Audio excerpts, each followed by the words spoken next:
Assalamualaikum warahmatullahi wabarakatuh. Halo, perkenalkan nama saya Fatimah Zahra. Di sini saya akan menyampaikan bagaimana cara menerapkan model model pembelajaran RME atau Realistic Mathematics Education ke dalam pembelajaran dengan pendekatan etnomatematika pada bangunan Makam Sunan Muria. Nah, kenapa saya mengambil bangunan Makam Sunan Muria sebagai pendekatan etnomatematikanya? Karena saya sendiri sedang melakukan penelitian di bangunan Makam Sunan Muria terkait eksplorasi etnomatematika. Oke, nah, pendekatan etnomatematika itu merupakan pembelajaran di mana pembelajaran tersebut terdapat unsur kebudayaannya atau dikaitkan dengan unsur budaya yang ada di masyarakat sekitar, seperti itu. Konsep matematis yang terkandung dalam bangunan Makam Sunan Muria, hasil analisisnya yang salah satunya yaitu ada materi transformasi geometri. Nah, materi transformasi geometri sendiri dibagi menjadi 4 yang mencakup 4. Yang pertama ada translasi atau pergeseran, yang kedua ada refleksi atau pencerminan, yang ketiga ada yang namanya rotasi atau perputaran, yang keempat ada yang namanya dilatasi atau yang dapat memperkecil atau memperbesar benda. Oke, pada kali ini saya akan membahas pada bagian refleksi saja atau pencerminan. Nah, sebelumnya karena kita membahas tentang pendekatan etnomatematika, maka saya sebagai guru akan menerangkan tentang pendekatan etnomatematika pada bangunan Makam Sunan Muria. Salah satunya pada gambar ini.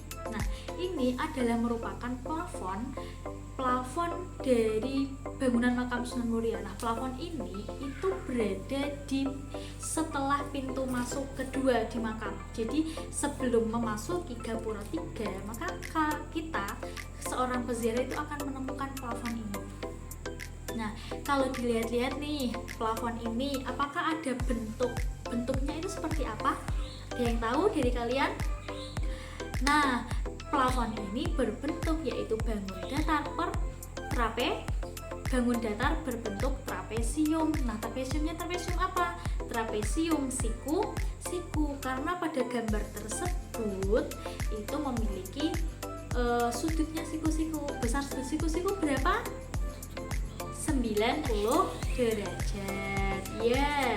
Nah, oleh karena itu tahapan karena saya akan memodelkan model pembelajaran di kelas yaitu model RME. Nah, yang pertama, tahapan dalam memulai pembelajaran dengan model RME yang pertama adalah memahami masalah kontekstual. Nah, di sini peserta didik disajikan berupa masalah kontekstual. Nah, masalahnya tadi yaitu berupa plafon yang berbentuk trapesium itu tadi. Nah, apakah dalam plafon tersebut itu bagaimana konsepnya? Nah, kita uraikan dulu. Dalam plafon tersebut trapesiumnya itu ada berapa?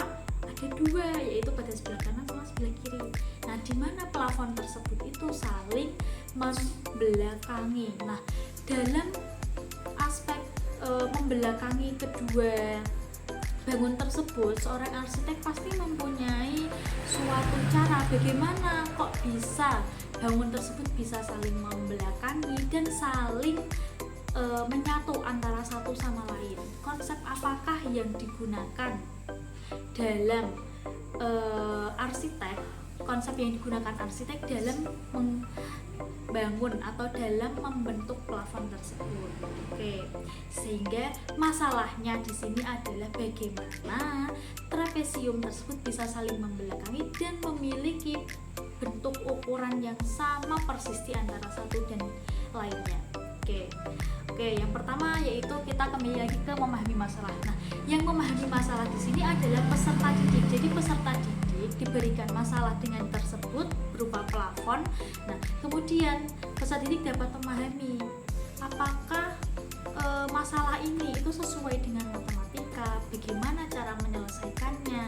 Nah, peserta didik bisa memikirkan apa saja yang terkait dengan gambar tersebut. Oke, itu yang pertama yaitu peserta didik yang memahami masalahnya. Jadi peserta didik dapat menguraikan masalah tersebut itu seperti apa.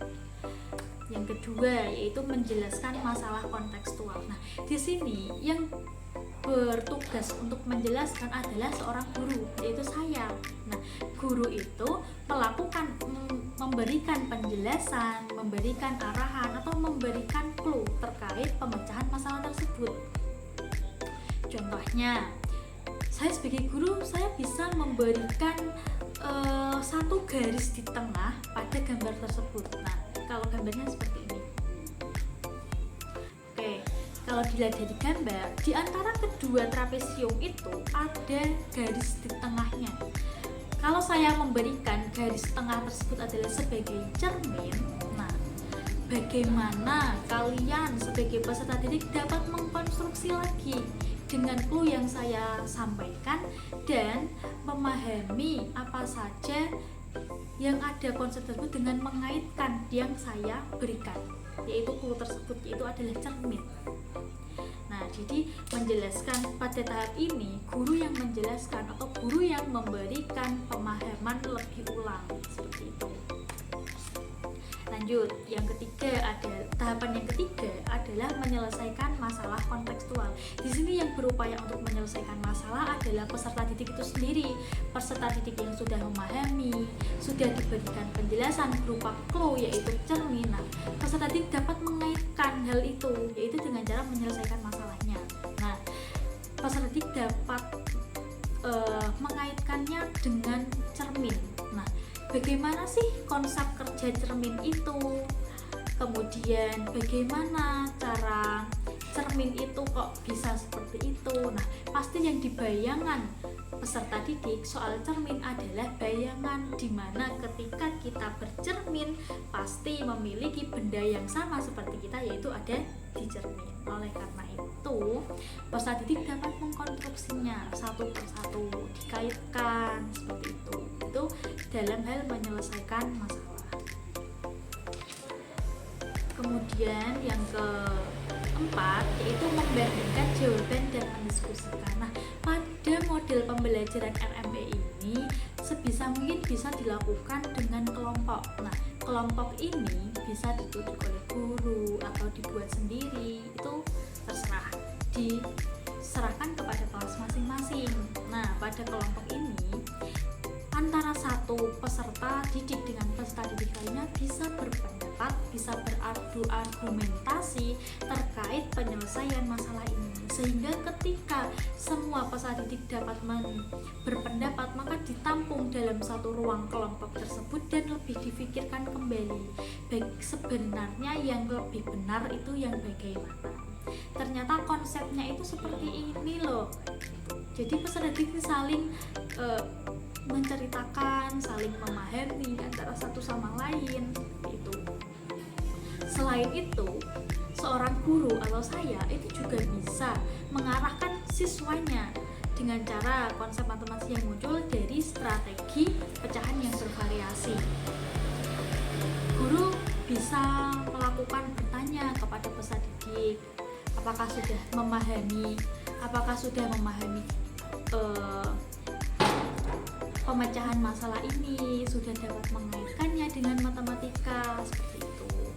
Kemudian manfaat dari belajar kelompok sendiri atau kelompok ini antara peserta didik itu bisa saling menghargai pendapat satu sama lain, dan hasil akhirnya nanti juga harus disesuaikan dengan pendapat bersama. Selain pendapat bersama juga harus sesuai dengan yang ada, bukan harus tapi sebisa mungkin juga peserta didik juga memikirkan, oh yang lebih baik itu ternyata seperti ini. Itu adalah tahap pembandingan jawaban dan mendiskusikan. Jadi saling berdiskusi satu sama lain untuk memperoleh hasil yang tepat atau hasil yang benar. Selanjutnya pada tahap itu menyimpulkan. Jadi pada tahap ini peserta didik itu bisa mencari, oh ini sebenarnya tentang pencerminan, ternyata karena ada cermin ini maka bayangannya itu pasti sama. Makanya trapesium satu dengan trapesium lainnya itu memiliki bentuk yang sama dengan konsep matematis berupa pencerminan. Nah, oleh karena itu peserta didik sudah menyimpulkan dan guru bisa membuat suatu tugas untuk peserta didik untuk dibuat lagi, untuk membuat tugas tersebut ke dalam laporan atau yang lainnya. Ternyata konsep ini temuannya adalah materi ini, coba uraikan ini termasuk dalam materi ini, materi refleksi ini dengan penyelesaian yang bagaimana. Bukan hanya materinya saja, tetapi juga secara rinci dijelaskan di situ. Jadi peserta didik juga harus mampu mengetahui materi refleksi itu seperti apa.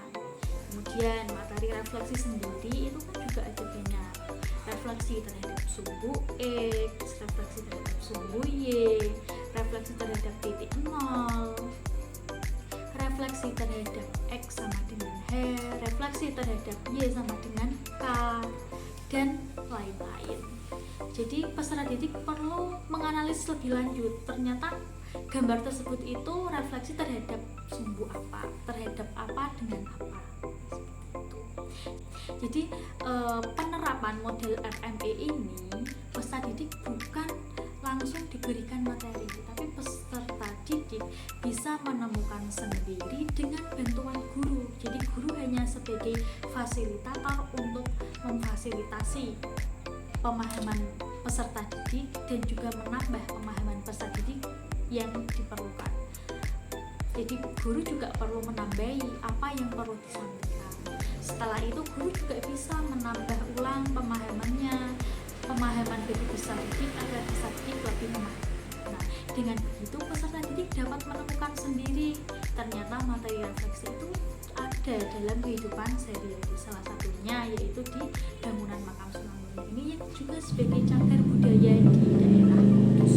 Oleh karena itu, dengan adanya pendekatan etnomatematika, peserta didik lebih dapat memahami inti materinya itu ternyata dalam kehidupan sehari-hari manfaatnya seperti ini. Seperti itu. Jadi selain kita peserta didik mengetahui budaya yang ada, kemudian peserta didik mampu memahami implementasinya ke dalam kehidupan nyata, dan peserta didik mampu memahami materi tersebut. Oke. Nah, untuk selanjutnya peserta didik itu bisa menuliskan seperti yang saya bilang tadi, laporan kemudian dikumpulkan kepada guru dan bisa dibahas secara bersama-sama di waktu yang sudah ditentukan. Oke. Mungkin cukup sekian yang dapat saya sampaikan terkait model pembelajaran RME. Semoga dapat bermanfaat dan wassalamualaikum warahmatullahi wabarakatuh.